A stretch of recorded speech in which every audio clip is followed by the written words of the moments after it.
In this entire document, 40-50 అంశాలతో కూడుకున్నటువంటి ఈ డాక్యుమెంట్లో అమరుల ప్రస్తావన లేకపోవడం మాత్రం ఇది కృతజ్ఞతారాహిత్యం.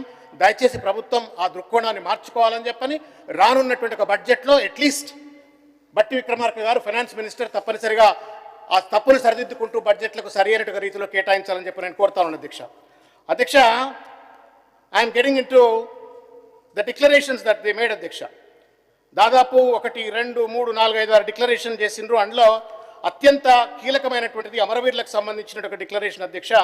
ఇది హైదరాబాద్ యూత్ డిక్లరేషన్. నాకు తెలిసి ప్రియాంక గాంధీ గారు వచ్చి దీన్ని డిక్లేర్ చేసినారు. తెలంగాణ తొలి మలి దశలో ఉద్యమాలలో ప్రాణాలు అర్పించిన యువతీ యువకులకు ప్రథమోద్యమ వీరులుగా గుర్తించి వారి కుటుంబంలో ఒకరికి ప్రత్యేక ఉద్యోగం మరియు తల్లి తండ్రి భార్యకు 25,000 నెలవారీ అమరవీరుల పెన్షన్ అందజేస్తామన్నారు. కనీసం ఆ ఊసే లేదు అధ్యక్ష. And I demand today, as an activist of Telangana movement, ఎంతమంది 69 ఉద్యమకారులను మీరు గుర్తించినారు? ఎంతమంది? 30 సెకండ్ అధ్యక్ష, 30 సెకండ్. ఒక నిమిషం రిప్లై. మీరు పొద్దున మాట్లాడడం నేనేం మాట్లాడలేదు అధ్యక్ష. 10 సంవత్సరాలు పరిపాలించి అమరవీరుల పట్ల కానీ తెలంగాణ ఉద్యమకారుల పట్ల కానీ ఆ ప్రభుత్వ చిత్తశుద్ధి ఏందో తెలంగాణ ఉద్యమకారులందరికీ తెలుసు. దాని మీద నేను ఇప్పుడేం విమర్శ చేయదలుచుకోలే.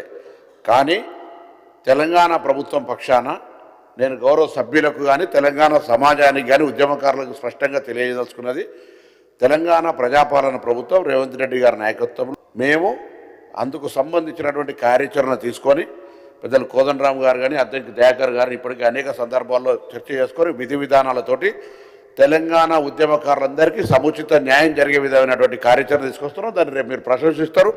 మీరు మమ్మల్ని అడిగే కంటే ముందు మీరు 10 సంవత్సరాలు ఏం చేశారో ఒక్కసారి పరిశీలన చేసుకుంటే దానికి సరి అయినటువంటి జవాబు ఉంటుంది. విమర్శ చేయడం సమస్య కాదు. అద్భుతము బ్రహ్మాండం పొద్దున మధుసూదన్ గారు మాట్లాడినారు. బ్రహ్మాండం అద్భుతం రాతి కట్టడాలనే మానవ సమాజం బాగా బాగుపడ్డదని అనుకుంటే దానికి నేనేం చేయలేను.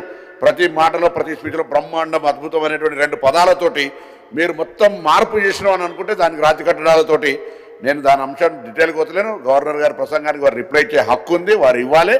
కానీ అమరవీరులకు సంబంధించి 10 సంవత్సరాలుగా వాళ్ళు ఏం చేసిరో ఒక్కసారి ఆత్మపరిశీలన చేసుకొని మాట్లాడితే బాగుంటుందని గౌరవ సభ్యుని కోరుతా ఉన్నా. వారు ఉద్యమకారుడు, వారి గురించి వ్యక్తిగతంగా నాకు ఎక్కడ విభేదం లేదు.